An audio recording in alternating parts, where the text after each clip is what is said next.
nombre es Maite Montserrat Fuentes Torres del grupo 1 y M8 de la vocacional número 3 y este es mi video de reseña acerca de la asignación de expresión oral y escrita. Bueno, yo leí para empezar el cuento de El sueño del cuervo, que es un cuento chino, no tiene específicamente un autor. Bueno, pues en este cuento habla sobre algo demasiado revoltoso pero demasiado envolvente. Para empezar quiero decir que no soy muy apegada a leer, ya que no es de mi agrado al 100% porque luego me aburro de las lecturas. Entonces tengo que leer lecturas pequeñas que me envuelvan mucho o que tengan demasiado enfoque a algo que me llame la atención. En este sentido me llamó mucho la atención que es demasiado inesperado. O sea, de repente está hablando de una cosa y de repente te saca algo similar, pero te confunde y hace trabajar tu cabeza más de lo que piensas que lo haría. En este cuento también aprendí mucho sobre la interpretación que dan tus palabras hacia cómo las demás personas lo pueden tomar. O sea, la importancia que tiene que hables con claridad, con el tono que se debe y sobre que empatices con la persona con la que estás hablando. La recomiendo mucho la lectura, ya que es una lectura que tiene demasiadas bases en las cuales te puedes solventar para mejorar un poquito en tu vida.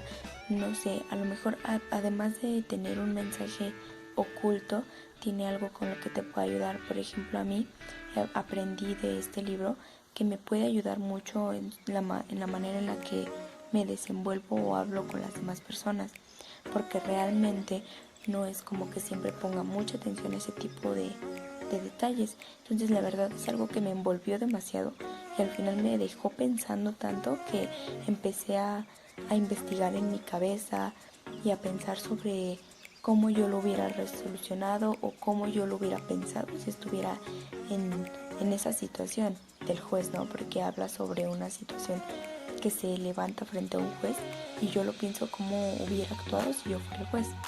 Bueno, sobre el segundo cuento que leí es Sin título de Gabriel García Márquez. Se me hace algo muy interesante, aparte que Gabriel García Márquez como parte de escritor tiene demasiada trayectoria, es un reconocido escritor que tiene muchos poemas, lecturas, cuentos que son muy reconocidos a nivel internacional por la profundidad, por lo interesante y por cómo da una comprensión de mensaje increíble, o sea, son demasiado llegadoras.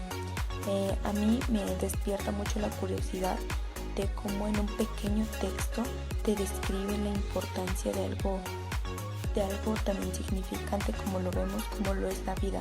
O sea, realmente no valoramos tanto la vida hasta que realmente vemos pasar una sesión de sucesos que no imaginamos que todo el tiempo lo vivimos, ¿no?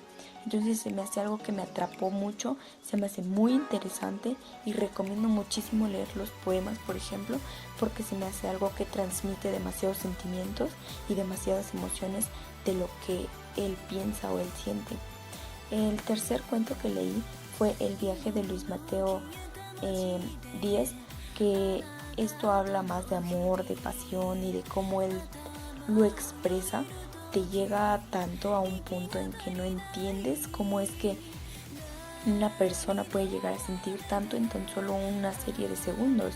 Habla sobre una persona que viaja todos los días hacia un vagón y tiene un encuentro con una chica que realmente no fija si la conoce, aunque yo considero que no, porque dice que solamente le sonríe y que se nota que él tiene demasiado apego hacia esa persona indirecto, ¿no? Porque realmente no la conoce al 100, no la trata, pero la ve y eso a él le hace feliz, eso a él dice que le hace el día, transmite demasiado.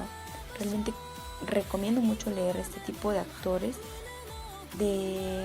escritores, disculpen, porque te transmite demasiadas emociones y demasiados sentimientos que muchas otras lecturas no.